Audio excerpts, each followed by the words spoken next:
झुंजारते एक विष्णुदास जगी पाप पुण्य अंगी नातळे त्या गोविंदासनी गोविंद शयनी गोविंद त्या मनी बैसलासे ऊर्ध्व पुंड्र भाळ कंठी शोभे माळ कापिजे कळिकाळ तया भेने गोविंदासनी गोविंद शयनी गोविंद त्या मनी बैसलासे तुका म्हणे शंख चक्राचे शृंगार नामामृत सार मुखा माझी गोविंदासनी गोविंद शयनी गोविंद त्या मनी बैसलासे विठाला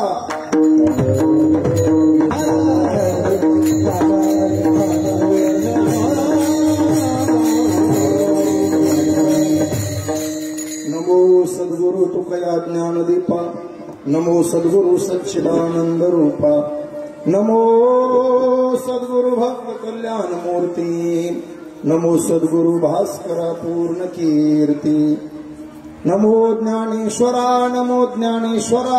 निवृत्ती उदारा सोपान देवा मुक्ताबाई नमो त्रिभुवनी पावनी आद्य त्रयजननी देवासी पांडुरंगा करू प्रथम नमन दुसरे चरण संतांची त्यांच्या कृपादानी कथेचा विस्तारू बाबाजी सद्गुरु दास तुका आता हृदय हे आपुले चौफाळून आभले वरी बैसव पावले श्री गुरूंची प्राप्तस्थळी प्राप्तप्रसंगी सेवेकरिता निवडलेला अभंग श्रीमंत श्री जगद्गुरु तुकोबारा यांचा 4 चरणाचा संत प्रकरणामधील संतांना झुंजार पदवी देऊन त्यांचा गौरव करणारा अभंग आहे. विठाला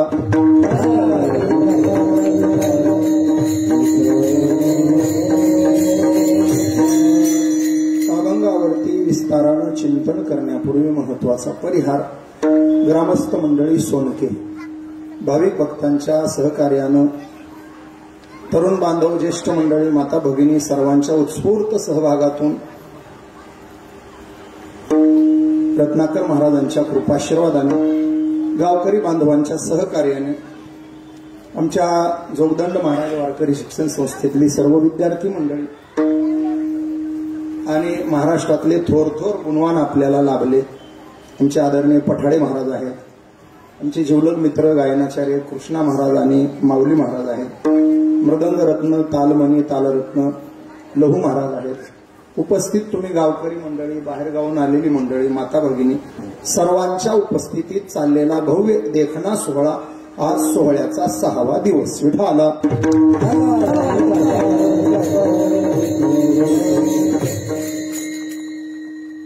संत आपलं मोठेपण जगाला सांगत नाही आणि मी मोठा आहे हे जगाला सांगायची गरज नाही. माऊली म्हणतात जर सांगूच लागला एखादा आम्ही जहालो ऐसे जो म्हणे तो काहीची नव्हे. मी किती अभ्यास केला सांगायचं नाही, मी कीर्तन करायचं. कीर्तन झाल्यावर तुम्हाला कळणार आहे गोवा किती खोल पाण्यात आहे. आम्ही काय दिवे लावले ते 1.5 तासात तुम्हाला कळणार आहे. महाराजांनी म्हणायचं नाही माझे 4000 बोल पाठ आहेत, वाजविल्यावर कळणार आहे किती वाजवत आहे. यांनी म्हणायचं नाही मी एवढे राग शिकलो तेवढे राग शिकलो, गायल्यावर कळणार आहे केवढे शिकलो. मी काय केलं हे सांगायचं नाही, मी फक्त करत राहायचं. माझ्या वागण्यावरून लोकांना कळेल मी काय काय केलंय. भूमीचे मार्दव सांगे कोंभाचे लवलं. जमीन कशी आहे ओळखायची तर ते पिकावरूनच कळतं. उगं माना टाकलेलं पीक असलं की समजून घ्यायचं खरडं बरडच आहे. आणि उगं असं कमरेत उंच आलं की समजून घ्यायचं जमीन कसली काळीची सुपीक आहे. तुमच्या बोलण्यावरून कळणार आहे तुमच्या मनात काय चाललंय. माणस जाणीजे बोले भोगे जाणीजे केले पूर्वजन्मीचे झाड जाणीजे फुले. फुलावरून ओळखायचं झाड कशाचं आहे, बोलण्यावरून ओळखायचं माणूस किती अभ्यासू आहे, आणि आताच्या वागण्यावरून ओळखायचं ह्यानं मागच्या जन्मात काय दिवे लावले. विठाला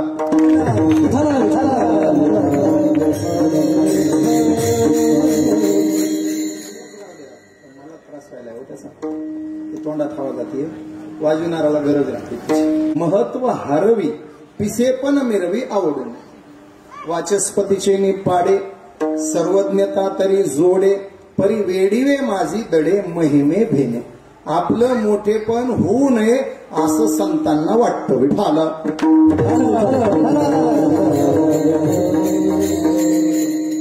ज्ञानेश्वरी लिहिणारे माऊली ज्ञानेश्वरी स्वतःला काय म्हणून घेतात बघा. समोर गुरुदेव बसलेत, माऊली हात जोडून म्हणतात ये रवी तरी मी, पुढचं आपण म्हणायचं सुद्धा नाही. आणि त्याच ज्ञानोबाराया पुढे जेव्हा तुकोबाराया उभे राहतात तेव्हा हात जोडून म्हणतात पायीची वाहन पायी घरी पायाची वाहन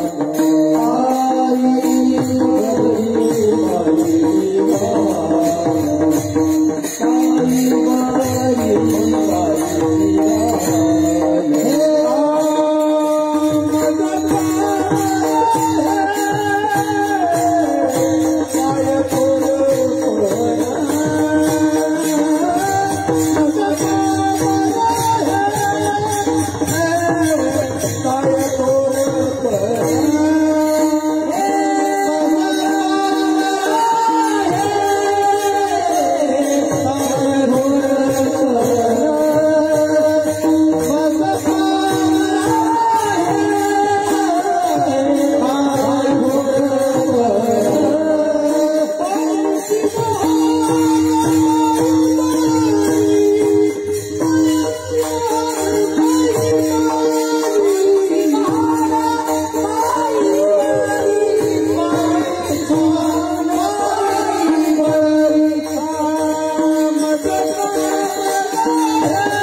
नको वाटतो मज पामराये काय थोरपण. तुका म्हणे ज्ञानेश्वरा राखा पाया पे किंकर.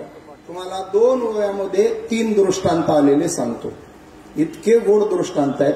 ज्ञानोबा राय म्हणतात आड्या थोडे आढवी मग आठ घेता जेवी हरवी नाना कुलवधू लपवी आवेवाते नाना कृष्वलू आपुले पांघरवी पेरिले तैसे लेखी निपजले दान पुण्य. ओव्या 2 दृष्टांत 3. सोपं विचारतो तुम्हाला, पटापट उत्तर द्या. चूक असेल तर चूक म्हणा, बरोबर असेल तर बरोबर म्हणा. बोला, मला बोललेलं जमतं.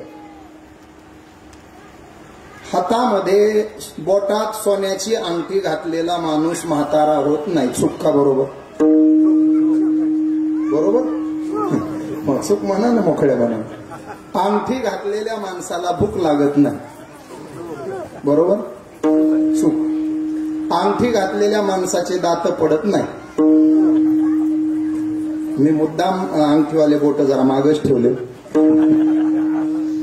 हे काय मी हाऊस म्हणून घातलं नाही, लोकांनी घातल्यात म्हणून. पण त्या नाही दिसल्या तर लोक नाराज होतात. त्या आता शूटिंग चालू आहे. भागवत कथा करतो आम्ही. हे या बोटातल्या 3 अंगठ्या एकत्र केल्यात. मी 3 गावात भागवत झालं त्यांनी केल्या. दुसऱ्या बोटातल्या 4 आहेत, 4ची एकत्र केली. 4 गावात भागवत झालं, अंगठी केली.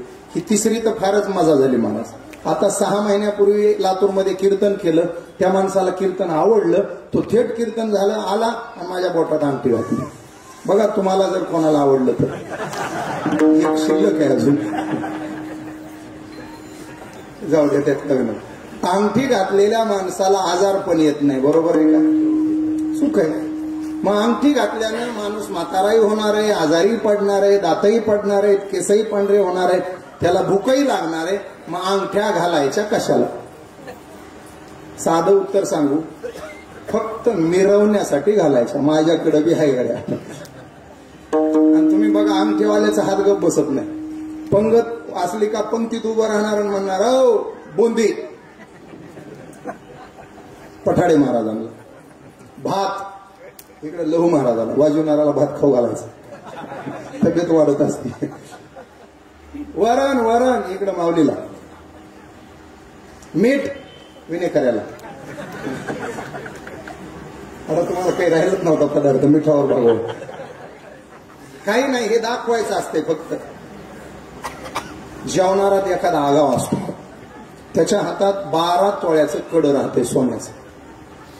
तो त्याचे असे बोट बघतो आणि तोही मुद्दाम असं बटणं काढून असं शर्ट माग करून म्हणतो का आहे हो तुमच्याकडं, तुमच्याकडे का आहे? आणि मग त्याचे 12 तोळे बघितल्यावर ह्याला कळतं बापरे आपल्याकडे तर 2च तोळे. हे हात खिशात घालते आणि तिसऱ्या पंक्तीत जाते, जिथं कोणी कडेवालं भेटणार नाही तिकडं. ज्ञानोबाराय म्हणतात हे फक्त मिरवण्यासाठी आपण घालतो.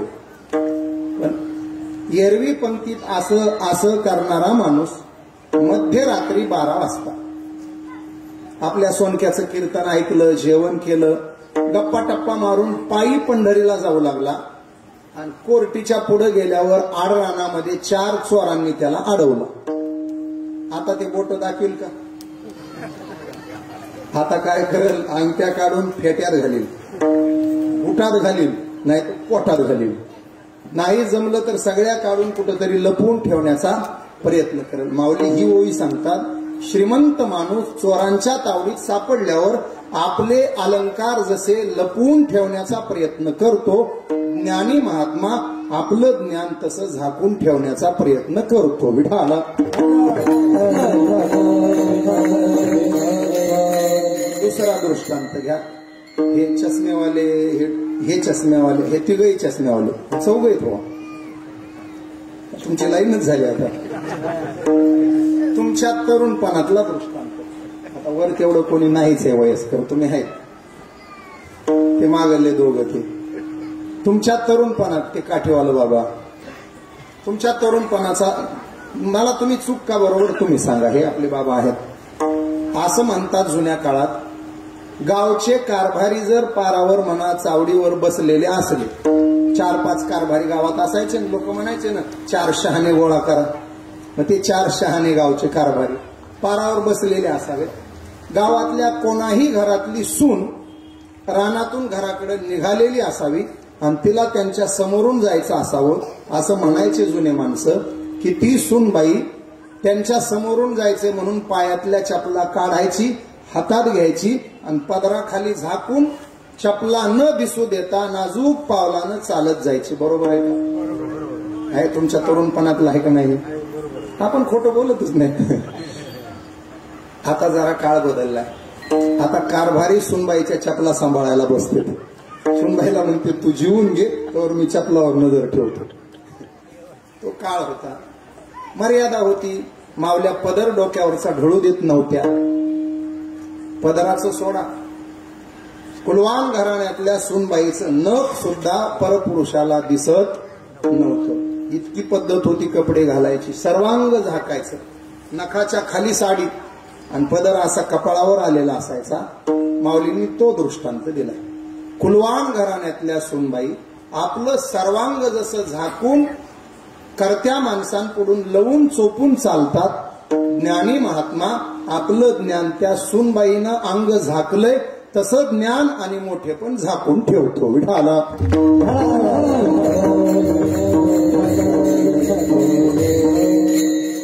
आता काळ बदललाय, आता सांगायची गरज नाही. बाया म्हणतील महाराज लयच बोलायला, त्याची बायको घेते का पदर? माझी घेते वा, कॅमेरा समोर सांगायला लागलो. चांगली सवय चांगली आहे, घेत जा. मला आनंद वाटला. आमच्या मावल्या सगळ्या बघितल्या, 99% मावल्यांच्या डोक्यावर पदर आहे. तुम्हाला लोटांगण आहे आमचं, टाळ्या वाजवा त्यांच्यासाठी. ही आपली संस्कृती. लाजायचंय काय महाराज? आपल्याला धोतराची काही लाज आहे का महाराज? मी लग्नाच्या बाहुल्यावर सुद्धा असाच उभा राहिलो धोतरावर. मी आटच घालायचं, पोरगी बघायला गेलं म्हणायचं वा मी धोतरावर लग्न करणार आहे, तुमचं जर इच्छा नसेल तर तसं सांगा. मला फक्त 37 पोरींनी नकार दिलाय महाराज. 38वीनं केलं. मी विचार केला होता नाहीच कोणी स्वीकारलं तर भगवानगड जिंदाबाद. शास्त्री म्हणले होते तू राहत असाच, मग हाय तुझा नंबर लावतो म्हणले. जाऊ दे त्यातला विनोदाचा भाग. पण वस्तुस्थिती एक परवाच भांडायला आली होती. एक BA झालेली डॉक्टरीन होती. महाराज मी लय शिकले म्हणले. मी म्हणलं काय शिकलीस बाई? म्हणले मी BA झाले. बरं काय झालं म्हणलं, तुला शिंगा आलेत का 2? BA झाली म्हणजे झालं काय? तुला शिंगा आले का 3 डोळे आले का 4 हात आले? शिकली जास्त म्हणजे बाई तू बाईच आहे ना म्हणलं. तुला काय पदराची लाज आहे? काय मी शिकले.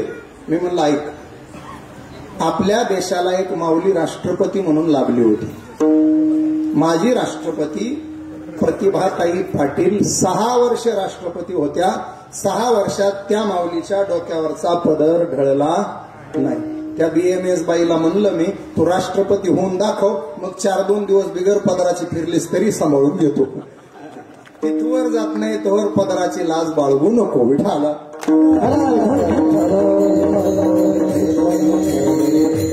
तिसरा दृष्टांत आपला शेतकऱ्याचा दिलाय, फार गोड दृष्टांत. मला अजून तुम्ही सांगा बरोबर का चूक. शेतकऱ्यानं दिवसभर रानात पेरणी केली, पेरलेलं रान तसंच ठेवलं, शेतकरी घरी आला, बरोबर. शेवटचं काय राहिलं, उलट करून फिरवायचं काय असते तुमच्या त्रास, कारवान, लोड. हा बघा बरं, नवीन नवीन शब्द मिळते. हे कारवान म्हणले तुम्ही, लोड म्हणले, आमच्याकडे रासन म्हणतात.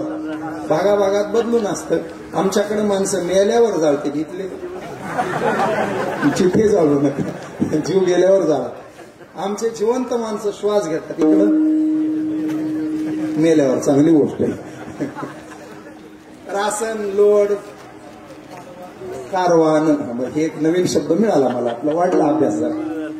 माऊली म्हणतात बियाणं का झाकायचं, पाखरांनी नेऊ नये म्हणून. शेतकरी जसं बियाणं झाकतो, ज्ञानी महात्मा आपलं ज्ञान तसं झाकतो. संतांना मोठं व्हायची हौस नाही. लहानपण देवा देवा, लहानपण देवा देवा, लहानपण देवा देवा,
जगाधा कुठे होईजे ते जवळीक माझे, अखंड अगर्वता होनी असती, जयांची विनयो हेची संपत्ती. शाळेत वाचला असेल ना आपण, विद्या विनयेन शोभते. विद्येला शोभा विनम्रतेनं असते. चला माझा मुद्दा आहे. मग संत जर स्वतःचं मोठेपण सांगत नाहीत तर आज मोठेपण सांगायची वेळ महाराजांवर का आली? 2 कारण. संत जसे आहेत तसे जगाला कळले पाहिजे म्हणून संतांचं मोठेपण सांगावं लागतं. दांभिक लोक संतांची बरोबरी करतात, त्यांना उघडं पाडण्याकरता संतांचं वर्णन करावं लागतं. आणि लोकांच्या नजरेत संतांविषयी असलेला गैरसमज दूर करण्याकरता संतांचं मोठेपण सांगावं लागतं. विठाला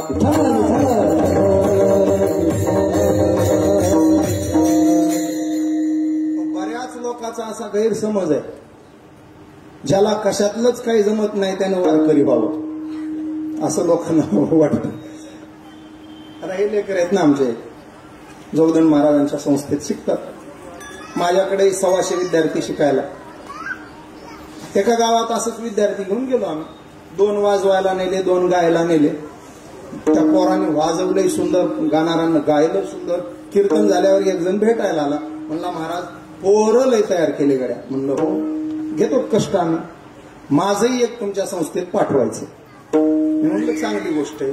किती पोर आहे तुम्हाला? म्हणला 4. बरं म्हणलं मग सगळ्यात थोरलं काय करतंय?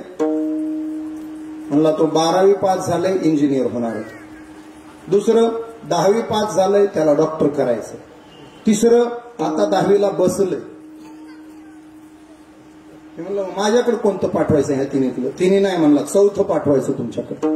बरोबर म्हणलं मग माझ्याकडे जे चौथं पाठवायचे ते काय करते? ते म्हणला काही नाही महाराज, तुमच्यासारखंच बोंबलत फिरत.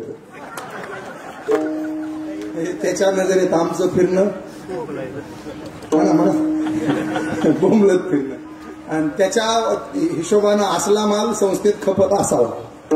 पुन्हा काय म्हटला तो? मी म्हणलं बरं ठीक आहे, ते माझ्याकडे पाठवायचं. शिकलंय किती? काय नाही म्हणला महाराज, चौथीला 4 वेळा नापास झाले, 3 शिक्षक बदलले, पण त्यानं काही वर्ग सोडला.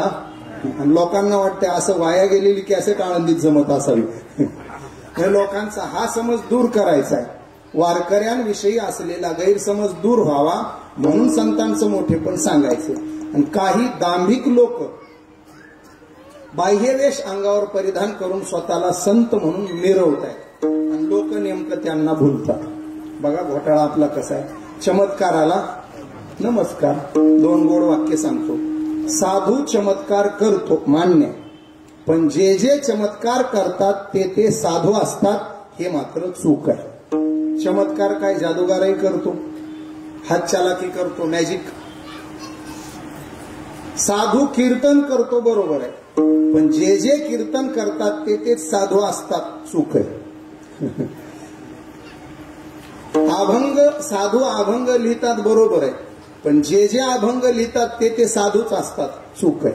प्रमाणानं सांगतो. नव्हती ते संत करिता कीर्तन, सांगता पुराण नव्हती संत. नव्हती ते संत करिता कवित्व, संतांचे ते आप्त नव्हती संत. विठाला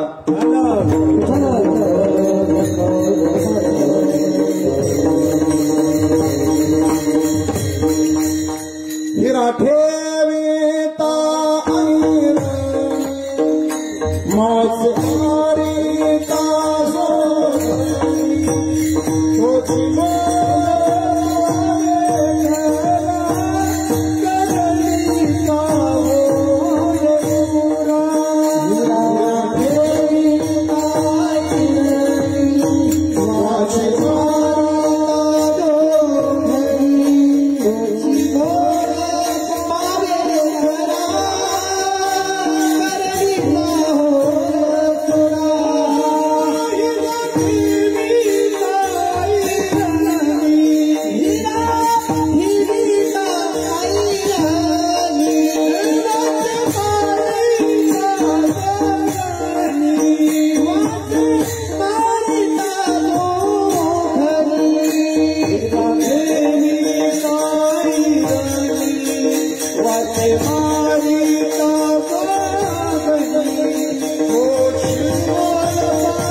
तशी संतांची नाही. संतपण मिळत हे हाटी, हिंडता कपाटी राणी वनी. बाजारात फिरून संतत्व नाही, रानावनात फिरून संतत्व नाही. बऱ्याच लोकांना वाटतं हिमालयात गेलं की साधू होतं. हिमालयामध्ये पहिलेही भरपूर आहेत, ते काही सगळे साधूच आहेत का? बऱ्याच जणांचा गैरसमज आहे, दाढी केस वाढवले की संत होती.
म्हणे तोची संत सोसी जगाचे आघात.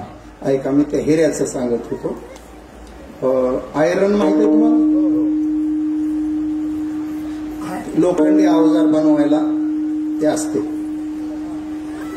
ते हवा घालायचं काय, भाता ते त्याच्यात लोखंड तापवायचं त्या झाडात, त्या आयरनीवर ठेवून वरून मारायचं.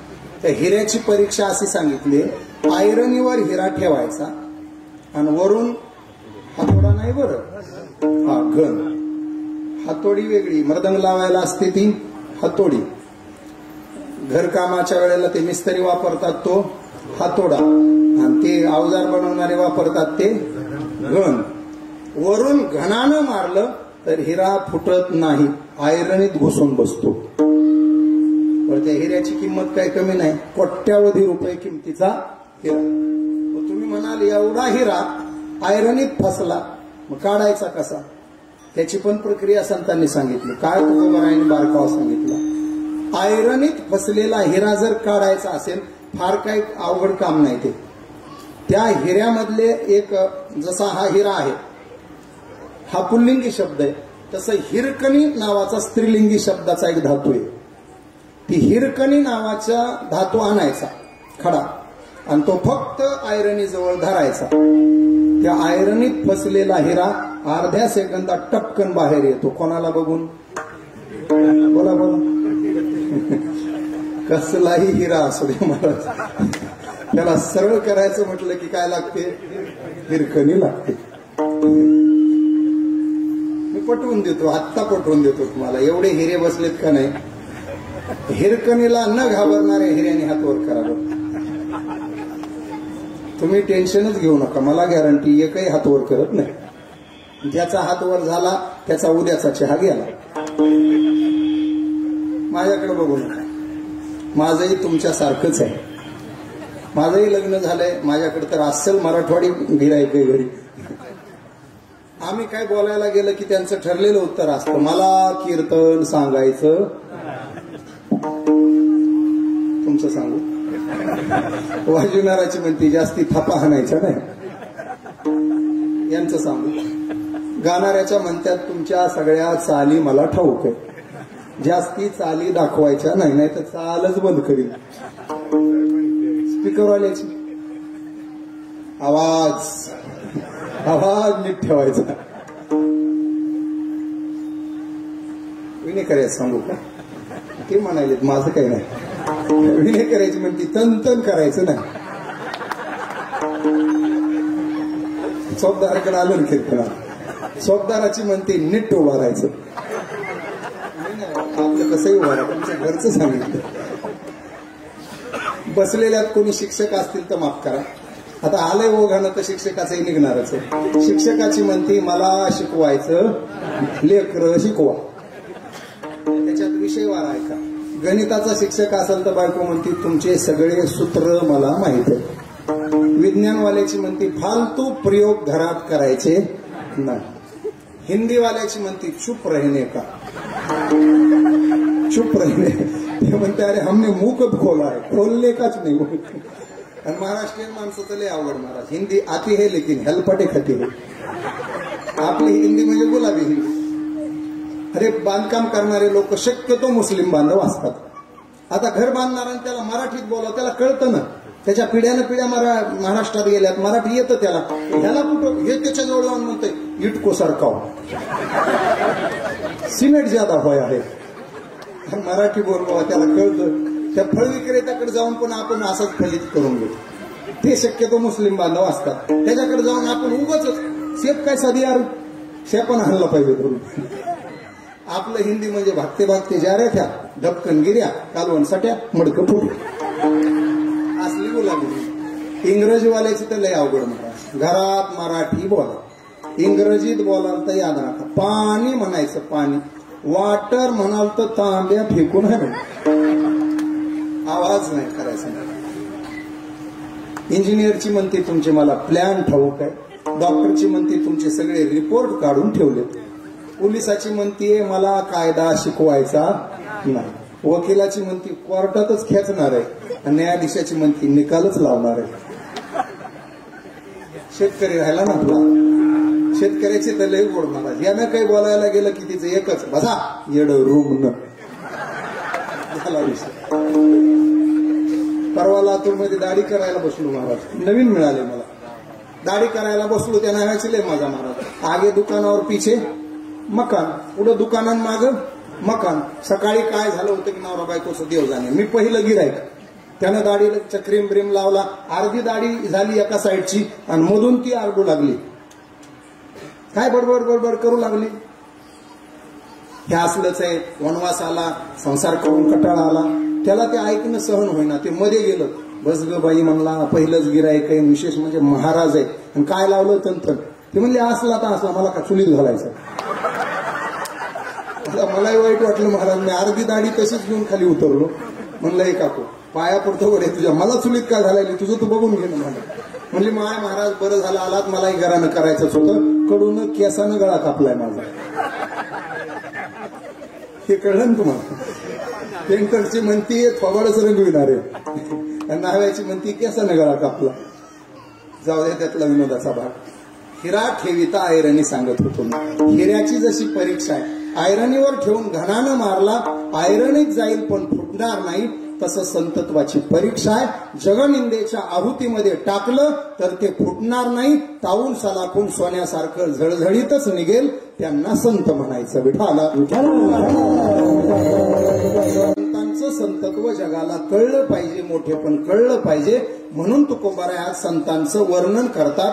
त्यांना एक पदवी बहाल केली आहे महाराजांनी अभंगाच्या पहिल्याच्या.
सलाखून निघालेत हे सिद्ध व्हावं आणि लोकांचा संतांविषयीचा गैरसमज दूर व्हावा म्हणून संतांचं कौतुक संतांना करावं लागलं. मग कौतुक करताना महाराज म्हटले झुंजार ते एक विष्णुदास जगी. आता झुंजार ही पदवी आहे, वीर, शूर, बलवान, पराक्रमी अशा याचा शब्द येतो झुंजार. मग प्रश्न असा आहे, महाराज तुमचे संत झुंजार आहेत, त्यांच्याकडे बळ कोणतं? बळ अंगात घेऊन ते युद्धाला गेले, युद्धभूमी कोणती? ज्यांच्या बरोबर युद्ध केलं ते शत्रू कोणते? त्या शत्रूवर लढायला जे हत्यार वापरलं ते हत्यार कोणतं? आणि त्या शत्रूंवर मिळवलेला विजय कोणता? कारण झुंजार कोणाला म्हणायचं? ज्यानं लढाई केली, ज्यानं बळाचं सामर्थ्याचं प्रदर्शन केलंय, दाखवलंय आणि विजय मिळवून वीर म्हणून माघारी आला, त्याला म्हणायचं झुंजार. मग तुमच्याकडे बळ कोणतं? तुमच्या हातात शस्त्र कोणतं? तुमच्या समोर शत्रू कोणता? रणभूमी कोणती? केलेलं युद्ध कोणतं? आणि मिळवलेला विजय कोणता? ते सगळं सांगा आणि मग तुमच्या संतांना झुंजार ठरवा. विठाला एक आपण टप्पे पाहू. व्यावहारिक जीवनाचा विचार केला तर 5 बळ शास्त्रानं सांगितले. शारीरिक बळ, कौटुंबिक बळ, सत्तेचं बळ, बुद्धीचं बळ, सांपत्तिक बळ. महाराज आमच्याकडे 5 बळ आहेत, तुमच्या संतांकडे यातलं कोणतंही सांगा. शारीरिक बळासंबंधानं तुम्हाला 2 गोष्टी विचारतो, मला तुम्ही सांगा. महाराष्ट्र केसरी, हिंद केसरी ह्या पदव्या कोणत्या लोकांना दिल्या जातात? कीर्तन करणाऱ्याला, कुस्ती खेळणाऱ्या पैलवानांना. आता हल्ली कीर्तन करायला लोक लावायले, तो भाग वेगळा. कीर्तन केसरी केसरी म्हणजे सिंह. तिकडं कुस्तीत तरी चितपट आहे, इकडं कोणाला चितपट करायचं? हा, एक आहे कार्यकर्त्याला चितपट करून पाकिट घेऊन जायचं. मग केसरी. शारीरिक बळ, आमच्या संतांकडे शारीरिक बळ असण्याचा काही संबंध नाही. जोग महाराज जर सोडले तर कोणताच संत पहिलवान म्हणून नावाजलेला नाही. जोग महाराजांनी कुस्ती केली, तिथेही त्यांच्या गुरूंनी सांगितलं, पुण्यातल्या पहिलवानाला पराभूत केलं नवल काय, काळ नावाच्या पहिलवानाला लोळवा, त्या दिवशी आम्ही तुमची पाठ थोपटतो. महाराजांनी ते करून दाखवलं. जाऊ तो मला विषय आज नाही सांगायचा. दुसरं कौटुंबिक बळ.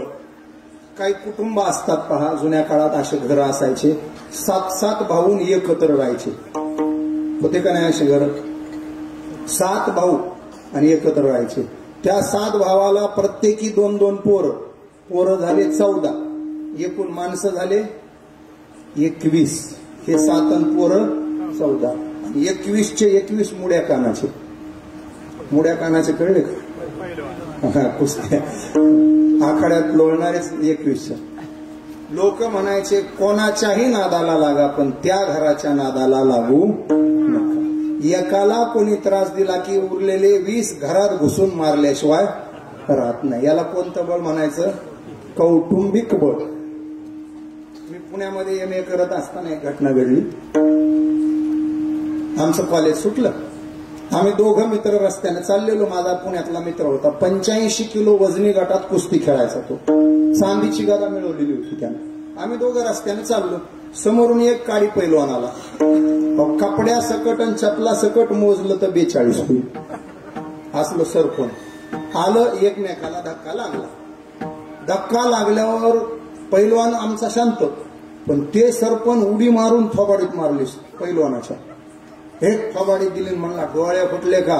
कुठं बघायलास? नेट बघ, नाही तर डोळे काढून हातात देईल. तरी आमचा पैलवान म्हणतोय, दादा चुकलं, माफ करा. हा, असं नेट राहायचं म्हणला. ते जाऊ लागलं. मी पैलवानाला म्हणलं, तू काय कर, पुलावरून उडी टाक आणि रेल्वे खाली जीव दे. चांदीची गदा मिळवली कुस्ती करून, एक 42 किलोचं थोबाडीत मारून गेलं आणि तू माफ करा म्हणतो. धर त्याला, जाय, नाही तर मी धरून आणतो. अरे एक थोबाडीत दिली तर उलथ पालथ होईल.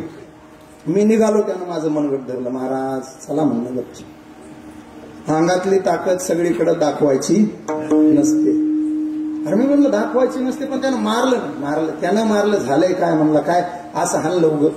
अरे म्हणलं पण इज्जत गेली त्याचं काय? जाऊ द्या म्हणला, इज्जतीचं काय लोणचं करायचंय का? अरे म्हणलं पण मार खाल्ला त्याचं काय? जाऊ द्या महाराज चला. म्हणलं पण चला कशामुळं? त्यानं उत्तर एवढं छान दिलं. तो म्हणला, महाराज त्याच्या तब्येतीवर जाऊ नका. ते जरी 42 किलोचं काळी पैलवान असलं तर त्याच्या मागे जेवढे घरचे आहेत ना तेवढे असलेत म्हणला, माझ्यापेक्षा मजबूत. आता जर त्याला मी काय केलं तर संध्याकाळी त्याच्या घरचे 9 जण येतात, मला घरातून रस्त्याला आणतात आणि इतकं मारतात म्हणला. दयाळू बिचारे, मारल्यावर दवाखान्यात पण नेतात. ते उड्या मारत कोणाच्या जीवावर? घरच्या लोकांच्या जीवावर. याला म्हणायचं कौटुंबिक बळ. तिसरं सांपत्तिक बळ. तुकोबार आहे आम्हाला शास्त्रात. बरं तुम्ही पण सांगितलंय सांपत्तिक बळाचं उदाहरण. धनवता लागी सर्व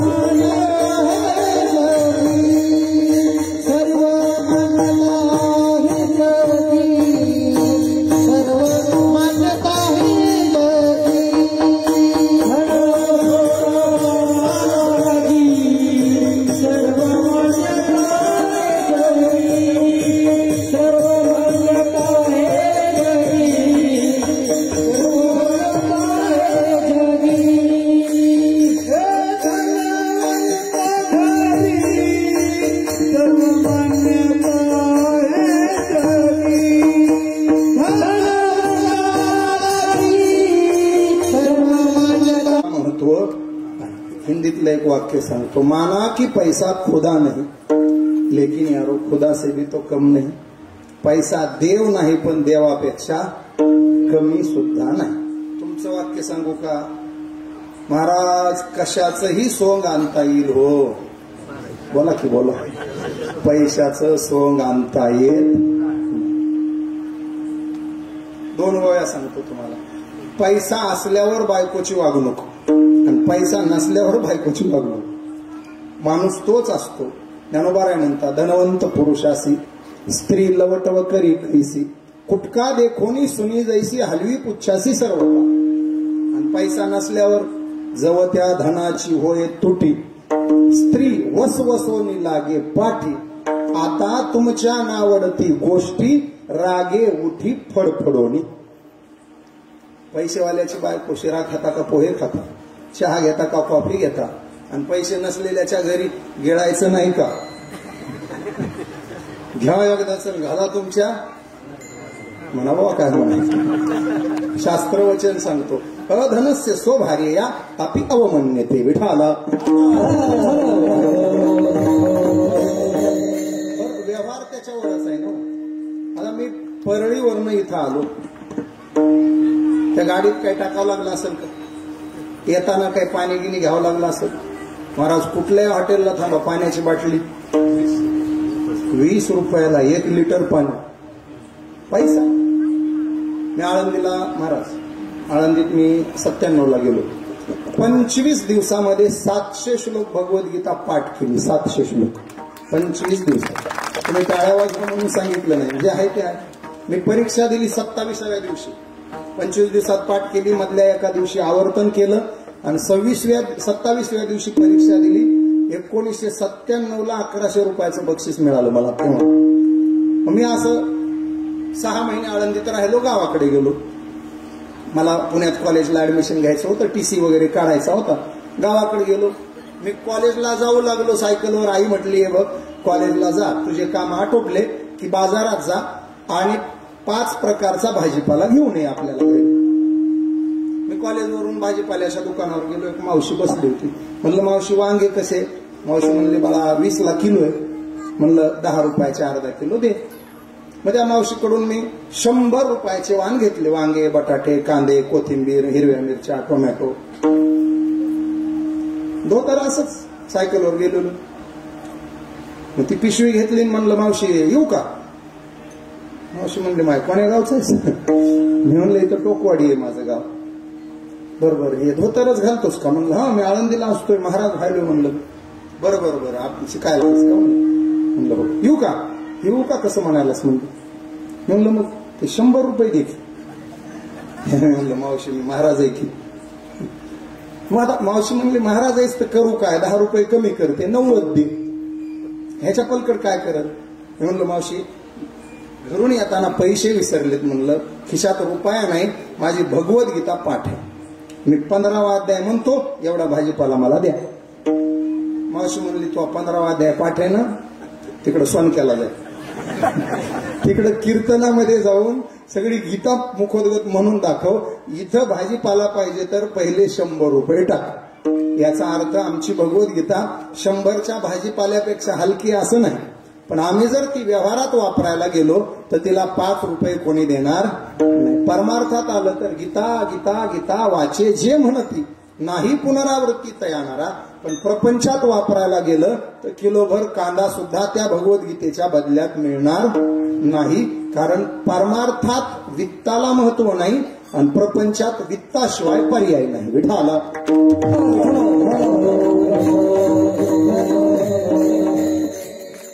सुभाषितकाराने ते एवढं गोड सांगितलं, यस्य वित्तम अस्ति सनरहा सपंडी श्रोतवान गुणज्ञ सएव वक्ता सचदर्शनीयम सर्वे गुणाकांक्षणम आश्रयंती. पैसेवाल्याला लोक किती मागं पुढं करतात महाराज.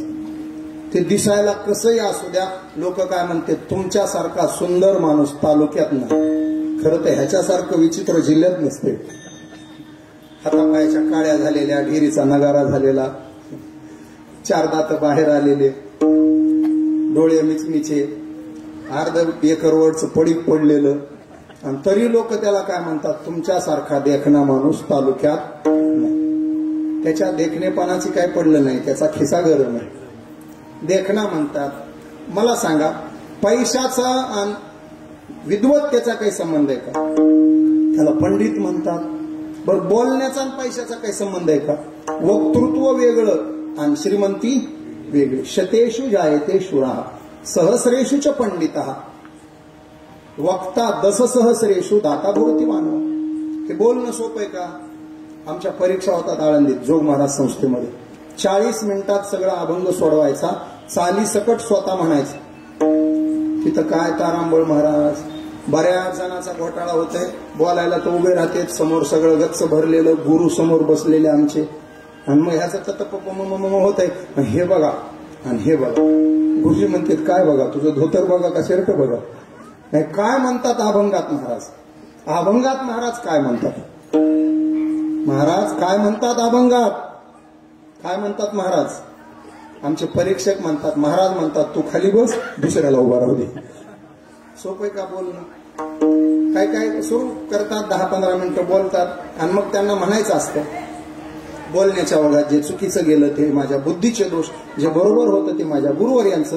हे घाबरून गेलेलं, घामाघूम झालेलं, ह्याचं असं होतंय. हे बघा, आता मी बोलत बोलत बोलण्याच्या ओघामध्ये जे बोललो चुकीचं होतं ते माझ्या गुरुच्या बुद्धीचे दोष, बरोबर होतं ते माझं. हे लेकरांना विचार आहे. शाळेमध्ये एका दिवशी भाषण करायची, गोष्ट सांगायची वेळ येते. एका पोरानं गोष्ट पाठ केली. गोष्ट अशी होती, एक ब्राह्मण धोतराच्या सोग्यानं तोंड पुसत नदीच्या काठानं चालू लागलं. त्यानं पाठ केली गोष्ट रट्टा मारून आणि शाळेत गेलं. गॅदरिंगच्या दिवशी समोर 500 विद्यार्थी, पालक, शिक्षक आणि हे एकटं स्टेजवर झालं. ह्याच्या मांड्या विठ्ठल विठ्ठल म्हणायला लागल्या. लटलट कापायला असं माईक धरलं. म्हणलं हे बघा, मी एक गोष्ट सांगणार आहे. आणि एक ब्राह्मण नदीच्या सोग्यानं तोंड पुसत धोतराच्या काठानं पळू लागलं. बोलणं एवढं सोपं आहे का? तरी लोक श्रीमंत माणसाला पदवी बहाल करतात. वक्ता कारण यस्य वित्तम अस्ति विढाला.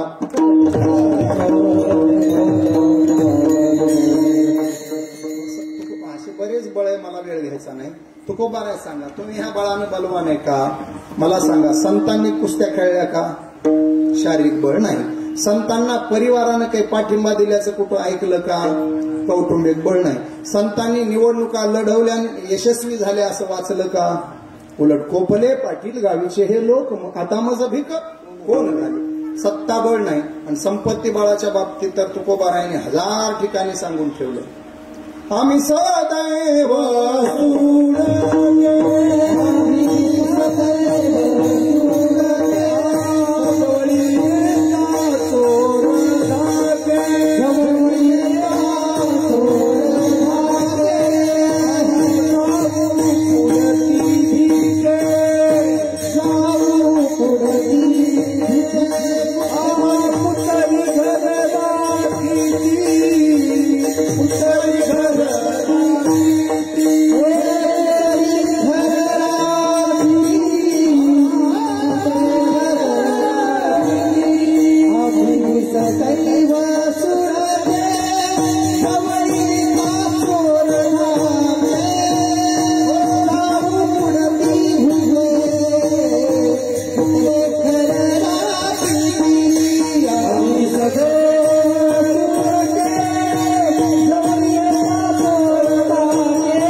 चोर घाबरतात जवळ यायला.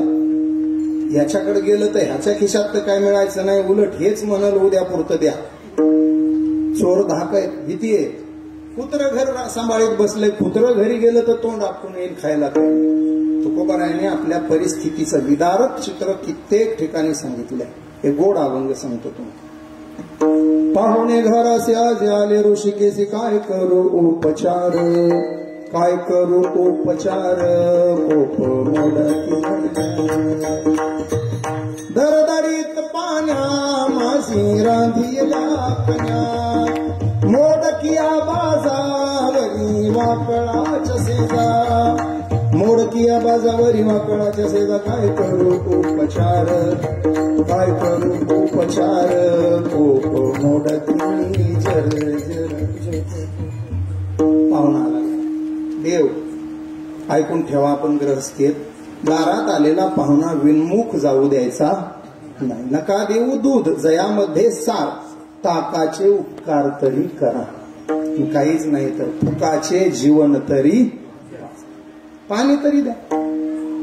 महिला मंडळी, तुम्हाला एक विनंती, पाहुण्याचं जाऊ द्या.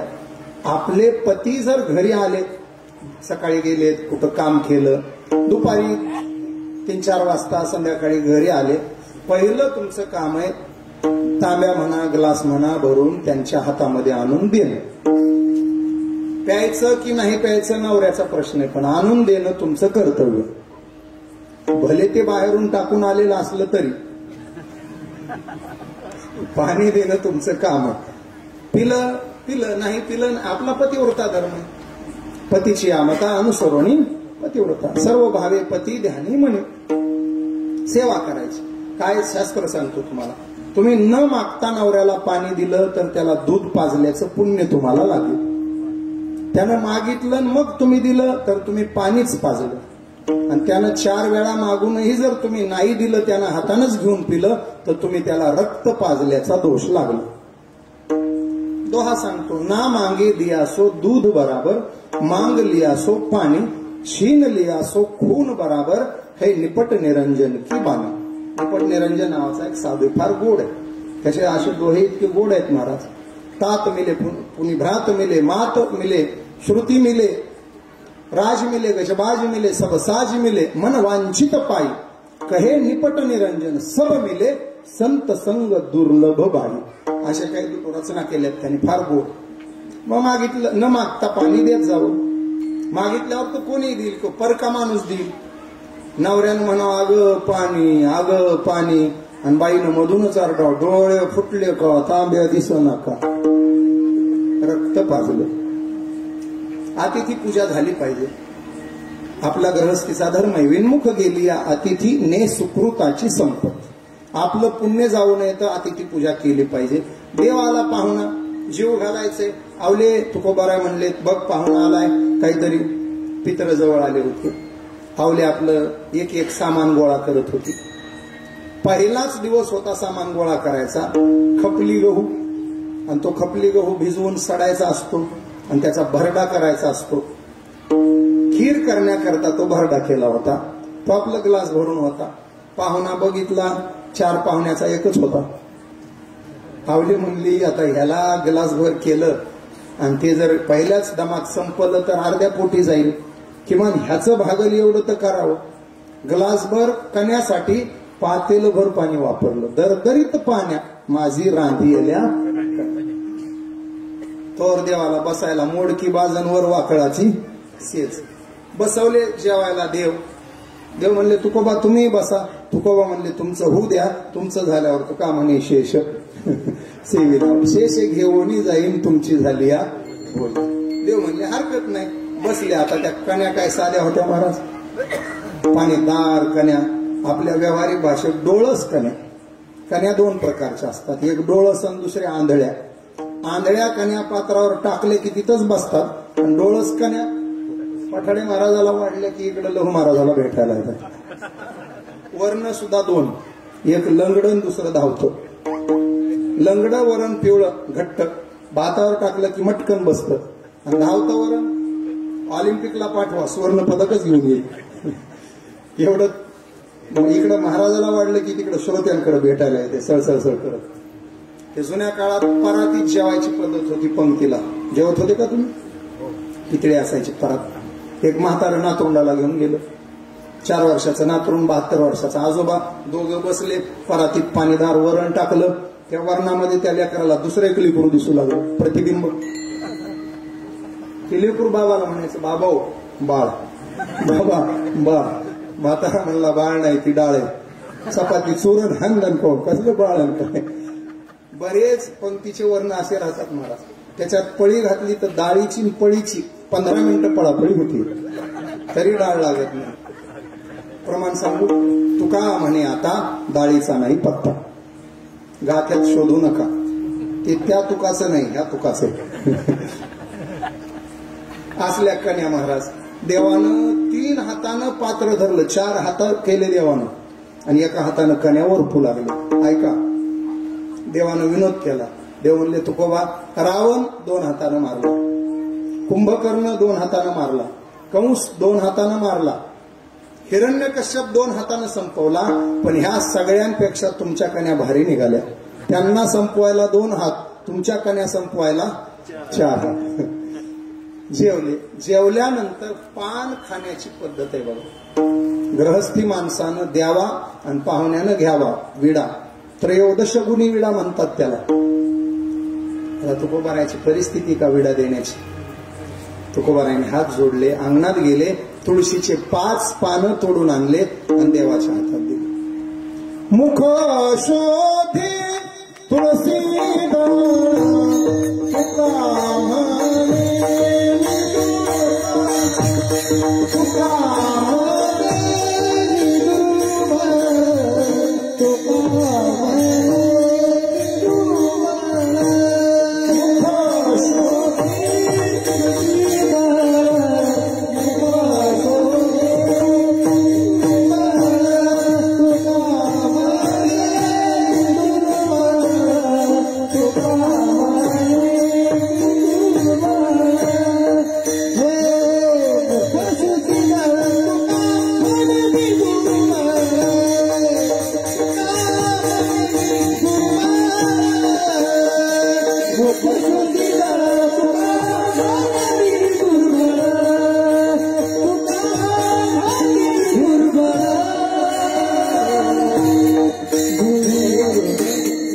शुद्धी तुळसी दळ तुका म्हणे मी दुर्बळ. मला इथं आणायचं होतं. तिकडं तुकोबाराय का म्हणतात झुंजार ते एक, आणि ह्या अभंगात काय म्हणतात तुका म्हणे मी दुर्बळ. मग ते खरं का हे खरं. तुका म्हणे आम्ही देवाहुनी बळी, बळीयाच्या आम्ही झालो बळीवंता, बळीयाच्या अंकित आम्ही झालो बळीवंत. हे खरं का तुका म्हणे मी दुर्बळ हे खरं. याला व्याघात दोष असं शास्त्रात शब्द आहे. 2-4 उदाहरणांनी सांगतो. आपल्याच वाक्याचं खंडन आपल्याच वाक्यानं करणे याला व्याघात म्हणायचं. उदाहरण आहे का, 10,000 लोकांपुढे एक जण उभा राहिला, घोषणा केली त्यानं. ऐका, 10,000 लोकांमध्ये मी जाहीर करतो मी ब्रह्मचारी राहणार आहे. माझ्याकडे बघू नका, मी दृष्टांत सांगतोय. त्यानं म्हटलं मी ब्रह्मचारी राहणार आहे. लगेच दुसरं वाक्य बोललं, मी तर ब्रह्मचारी राहणारच आहे, पण मी माझ्या पोरांना सुद्धा ब्रह्मचारीच ठेवणार. याला व्याघात म्हणायचं. पहिल्या वाक्याचं खंडन दुसऱ्या वाक्यानं झालं. दुसरा दृष्टांत जरा हाय क्लास आहे बघा, कळला तर बघा. छोटा दृष्टांत आहे, लय लवकर संपणार आहे, नीट ऐका. एक जण गावात फिरू लागलं आणि भेटल त्याला म्हणू लागलं, ओ पठाडे महाराज मी मुका आहे. दृष्टांत संपला.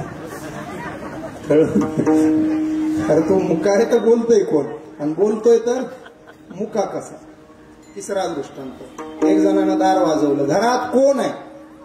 आतून आवाज आला, घरात कोणी नाही. बायांना लवकर कळते. कोणी नाही तर बोललो कोण, बोललो तर कोणी नाही कसं. चौथा दृष्टांत अजून आहे क्लास, फार छोटा. आमच्या गुरुवारी सांगतात, एका गावात एक म्हातारी होती, ती वयाच्या 4थ्या वर्षी मेली. दृष्टांत सोपं. याला व्याघात म्हणायचं. आपल्याच वाक्यानं आपलंच खंडन करणं त्याला व्याघात. तुकोबाराय तुम्ही एका ठिकाणी बलवान म्हणताय, दुसऱ्या ठिकाणी दुर्बळ म्हणता. त्याचं गणित कसं.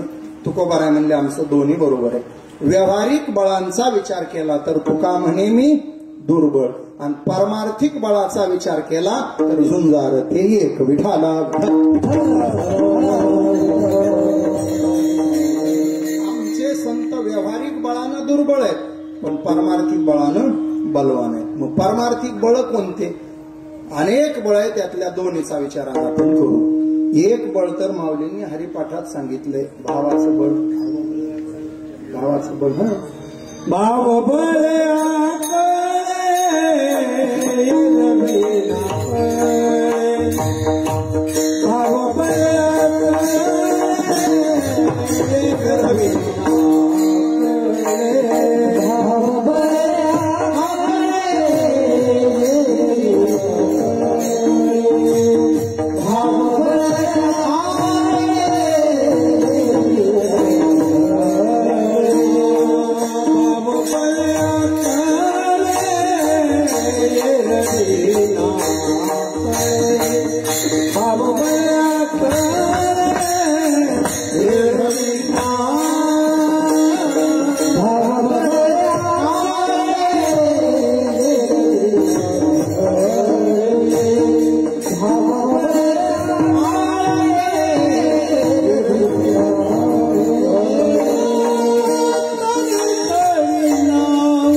भावबळे विष्णुदास नाही नाश पावत. ऐका, ऊंच नीच काही नेने सगळा अभंग वाचून द्या. तिष्ठे भाव भक्ती देव भावाचा भुकेला. बघा, सगळ्या संतांची मालिका पहा आणि सगळ्या संतांची चरित्र वाचा. लांबचं जाऊ द्या, आपल्या पंढरीतलं घेऊ आपण. नामदेव जनाबाई हे संत पंढरीच्या वाळवंटात पंढरीच्या मातीत झाले. त्यातल्या जनाबाईचं जीवन वाचा. नाम याची जनी कोण तिचा भाव, जेवी पंढरीराव तिच्यास. भाव बळाच्या जोरावर विटेवरच्या परमात्म्याला घरी आणून 4 घास खाऊ घालण्याची दमक आणि हिंमत जनाबाईची. महिला मंडळ तुमच्याकडे येतो. गौऱ्या माहितीये का तुम्हाला? झाडाला लागतात, हो म्हणू नका. शेणाचे गोळे करायचे, भाकरीसारख्या थापायच्या, त्याच्या काय झाल्या? गौऱ्या. आता मला पुढचं एक सांगायचं म्हणून गौऱ्यावर आणलं तुम्हाला. गौरी नंतर एक शेण्या नावाचा पदार्थ असतो, त्याला रान शेण्या असा शब्द आहे. गोळे शेणाचे करून थापून केल्या त्या गौऱ्या. जनावर रानात चरायला गेले, त्यांनी शेण टाकलं, त्या शेणाकडे कोणाचंच लक्ष गेलं नाही.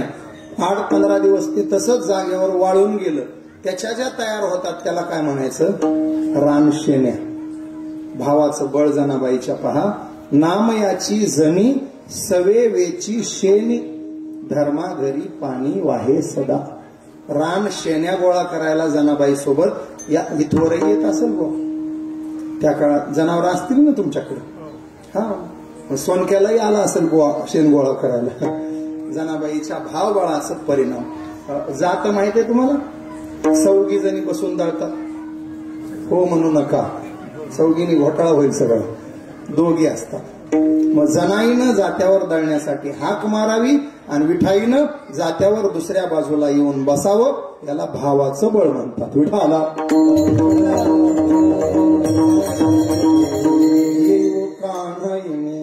दळना एकली, एकली दळता शिनाने हात लावी वही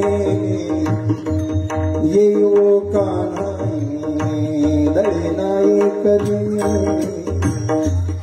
महिला मंडळ 2 कडवे तुमच्याकडे आला. आता म्हणाल की जात तुम्ही पुढं, तुम्ही माग, आम्ही पुढं.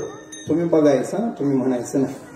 कारण मला एकच भीती आहे, तुम्हाला जात्यावर बसविलं की खुंटा उपटला म्हणून समजा, आणि ते खुंटाचे तर भागेत जायचा पुन्हा. तुम्ही मागे म्हणा, आम्ही पुढे म्हणतो, तुम्ही फक्त ऐका. सुंदर माझे जाते ग फिराते बहुत.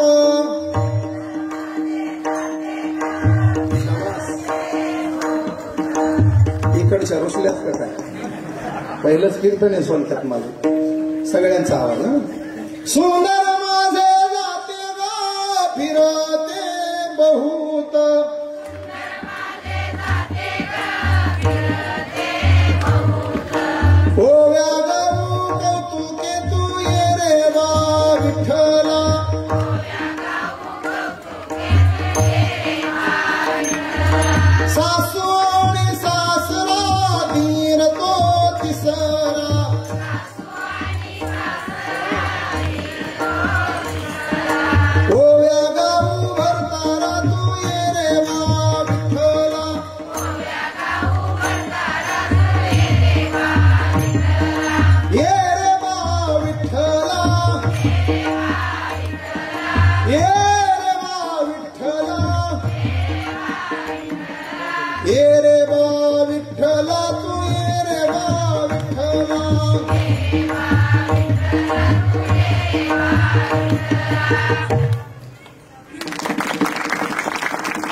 नंबर म्हणलं.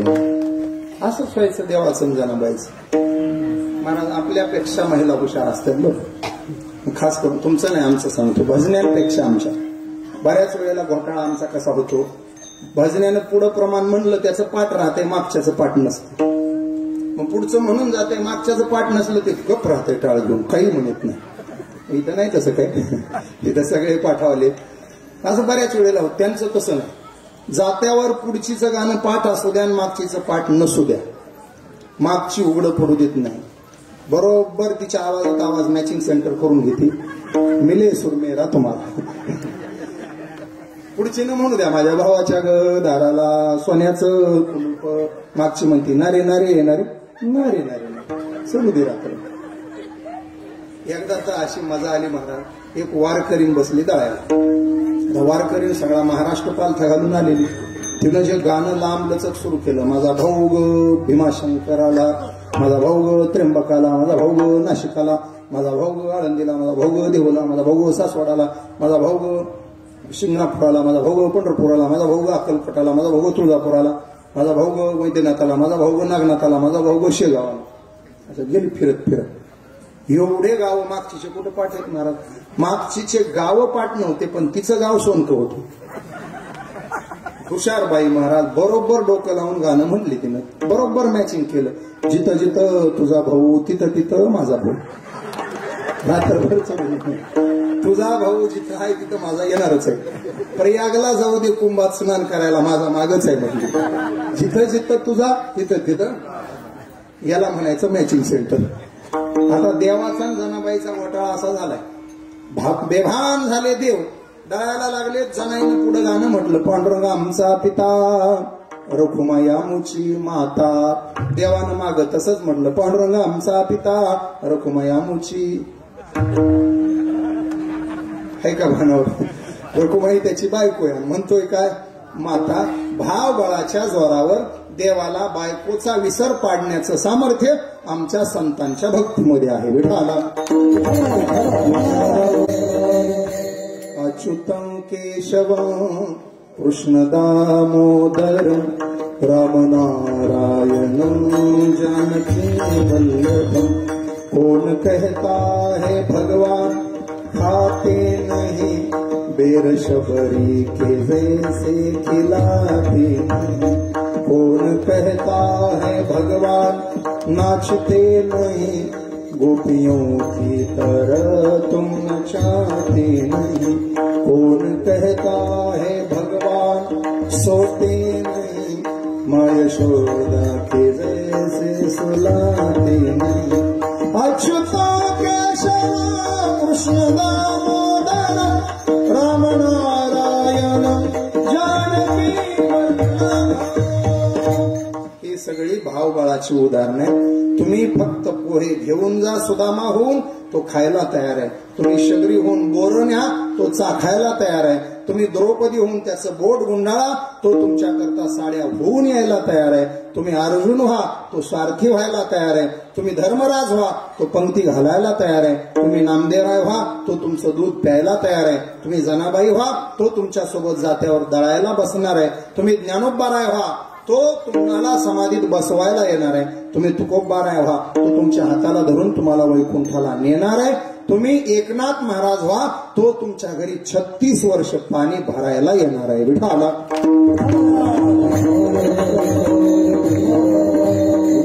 आवडीने पाणी ज्या घरी चक्र पाणी वाहे, अनन्य भक्ती भावे निळावंदित से पाहे. श्री एकनाथ सदन माधवजी सर्व कामे करीतो, सो करे चंदन घासी गंगेचे पाणी कावडीने. याला भावाचं बळ म्हणायचं. आमच्या संतांकडे भावबळ. भावबळाच्या जोरावर जनाबाईचाच आणखी एक पराक्रम सांगतो ना. मला तुमचं छान वाटला आवाज.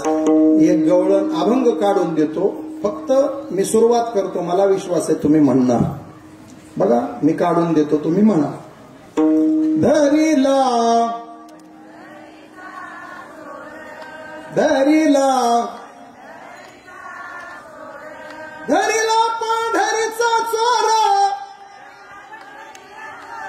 धरीला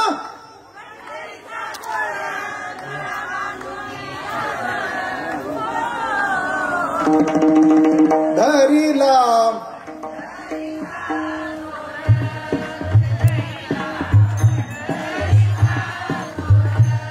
कडक टाळ्या वाजवा. काय ताकद आहे महाराज. अरे उलटी आला. देव म्हणले जनाबाई काही जामीन बिमीन होणार आहे का माझं. देव म्हणले साक्षात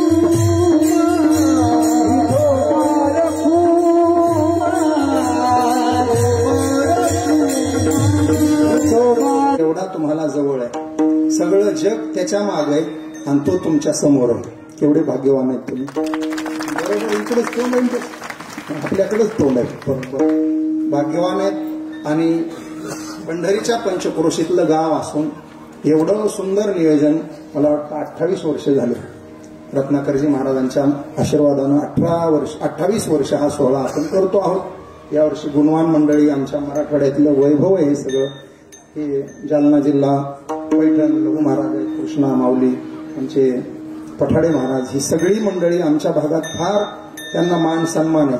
हे तिकडं 7-7 दिवस मिळत नाहीत लोकांना, 2-2 दिवस. कारण गावच तेवढे सांभाळायचे असतात. कोण्या गावाला 2 दिवस, कोण्या गावाला 1.5 दिवस, म्हणजे रात्रीचं काल्याचं, कोण्या गावाला तर 1 दिवस. तुम्हाला 7 दिवस मिळाले, तुमचं नशीब म्हणायचं. पांडुरंगाची इच्छा म्हणून हे निष्ठावंत गुणवान आपल्या गावात हजर आहेत. आम्हाला काय असे साथीदार मिळाले की 3 तास कीर्तन सांगा, कंटाळा येत नाही. पण तुम्हाला जीव घालायचे म्हणून लांबविणार नाही. म्हणून मी त्यांना बोलवून घेतलं. म्हणलं बरोबर तुम्ही 8ला सुरू करा, आपल्याला मनसोक्त कीर्तन करता यावं. 8:25-30ला मी बोलायला सुरू केलं पाहिजे असं. आणि त्याने बरोबर 8ला 5 कमी असताना सुरू केलं.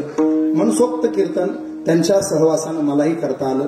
एकाहून एक बळ. संस्थेचे विद्यार्थी बघा आमचे महाराज. आणि तुम्हाला एका गोष्टीसाठी धन्यवाद आहे. हे लेकरं तुम्ही आणले, 10 वाजेपर्यंत ताटकळत ठेवले नाही. आले, हरिपाठ झाला की पहिलं जीव घातलं. तुम्हाला लोटांगण आहे. एवढी काळजी बघा कशी गुलाबासारखे फुललेत लेकर. आधी जेवल्यामुळं टेन्शनच नाही ना. आता कीर्तन झालं की गाडीत बसायचं, पंढरपूर गाठायचं. हे चांगलं नियोजन केलं. आणि विद्यार्थी असले की शोभा असते मंडपाची. हे आमचे संस्थेतले विद्यार्थी अत्यंत दर्जेदार शिक्षण ज्या संस्थेत दिल्या जातं त्या संस्थेचं हे वैभव आहे. आमची जोगदन महाराजची 97 पासूनची मैत्री आहे. त्या मैत्रीत अजून इतकंही कमी जास्त झालं नाही. निर्भेळ आणि निर्व्याज मैत्री, एकमेकावर निरतिशय प्रेम. ते ज्ञानोबा आणि मी तुकाराम. बस माझी तशीच भावना आहे. तुका म्हणे ज्ञानेश्वरा, राखा पायापैकी. आमचं फार जिव्हाळा आहे. आणि ही विद्यार्थी संस्थेचे माता भगिनींना धन्यवाद.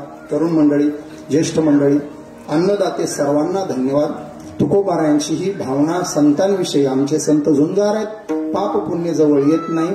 त्या एवढ्या बलवान होण्याचं, झुंजार होण्याचं त्यांचं एकमेव कारण त्यांच्या आसनी शयनी जागृती स्वप्नी फक्त गोविंदच आहे म्हणून. गोविंद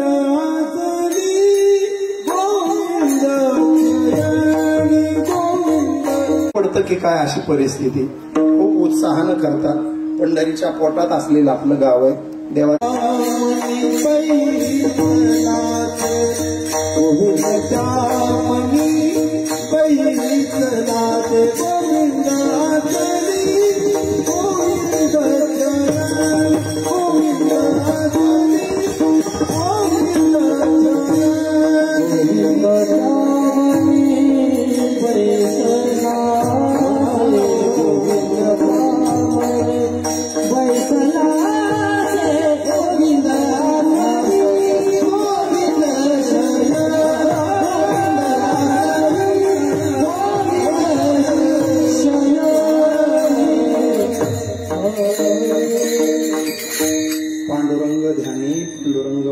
जागृती स्वप्नी पांडुरंग. गोविंद आसनी, गोविंद शयनी, गोविंद त्या मनी बैसलास. 1-2 फक्त स्पर्श करून जातो. अर्जुन झोपी जायचा, त्याचे केस देवाचं नाव घ्यायचे. श्रीकृष्ण गोविंद हरे मुरारे, हे नाथ नारायण वासुदेव. आमच्या जनाबाईंनी गौऱ्या थापल्या. त्या गौऱ्यातून ध्वनी म्हटलं, विठ्ठल विठ्ठल विठ्ठला, माझ्या विठ्ठला पांडुरंगा. मंगळवेढ्याला आमच्या सुखोबारांनी गावकुसाचं काम करत असताना गावकुस कोसळलं. महाराजांचं शरीर पडलं. पावसाळा झाला, दगड काढायला वर्ष सरलं. नामदेवराय आदी करून संत मंडळांना देवांनी हाडं आणायला पाठवलं चोखोबाईची आणि खुणगाठ सांगितली, जी हाडं माझं भजन करत असतील ती माझ्या चोख्याची असतील. तिथं जाऊन संतांनी हाडं घेऊन कानाला लावली, विठ्ठल विठ्ठल विठ्ठला माझ्या विठ्ठला पांडुरंगा. माझा मुद्दा इथं आहे, गोविंदासनी गोविंद शयनी गोविंद ध्यान. त्यांच्या ध्यानी मनी जागृती स्वप्नी आमचा पांडुरंगच असल्यामुळं ते झोपले तरी, ते स्वप्नात गेले तरी आणि ते देहपात होऊन मृत्युमुखी पडले तरी त्यांचं भजन बंद होत नाही. म्हणून झुंजार ते एक विष्णुदास. भजनाला कंटाळा करायचा नाही कुठेही असो. काळ वेळ नाम उच्चारिता जिस देश में जिस वेश में हर वेश में रहो. राधा राधा राधा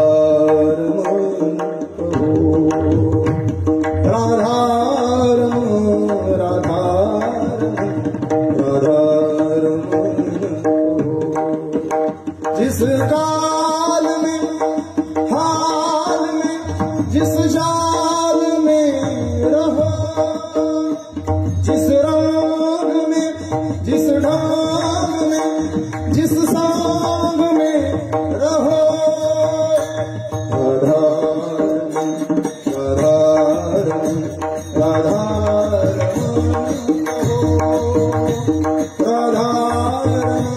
राधा राधा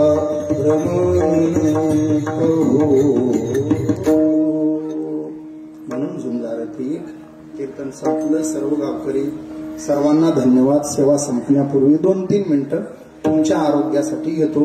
पंढरपुरात आपले सलगर भाऊ वगैरे मंडळी आली होती, त्यांनी ते औषध आणलंही, त्यांना रिझल्टही त्याचा मिळाला. दम्यावर चालणारं अत्यंत प्रभावी औषध आहे. तुम्ही 2 बाटल्या जर घेतल्या, 1.5 आणि 3 महिने त्या बाटल्या तुम्हाला पुरतील. 3 महिने औषध घ्या, पुढचे 2 वर्षे तुम्हाला दमा त्रास देणार नाही. तुम्ही म्हणाल मग 2 वर्षानंतर माझं कीर्तन ठेवा, मी परत औषध घेऊन घेतो. त्यात काय विनोदाचा भाग सोडा. पंढरपुरातही मग माऊलींकडे येतातच तुम्ही, पण दम्यावर अत्यंत गुणकारी आहे. पंप लोकांचा मी बंद केला महाराज. ते दम्याला घेतात ना पंप औषधाच्या जीवावर, आणि तुम्हाला पडलेले म्हातारे म्हातारी गावभर फिरायला लागलेत माझ्या औषधामुळे. गुणकारी आहे, घेऊ शकता. 2 बाटल्या घ्या.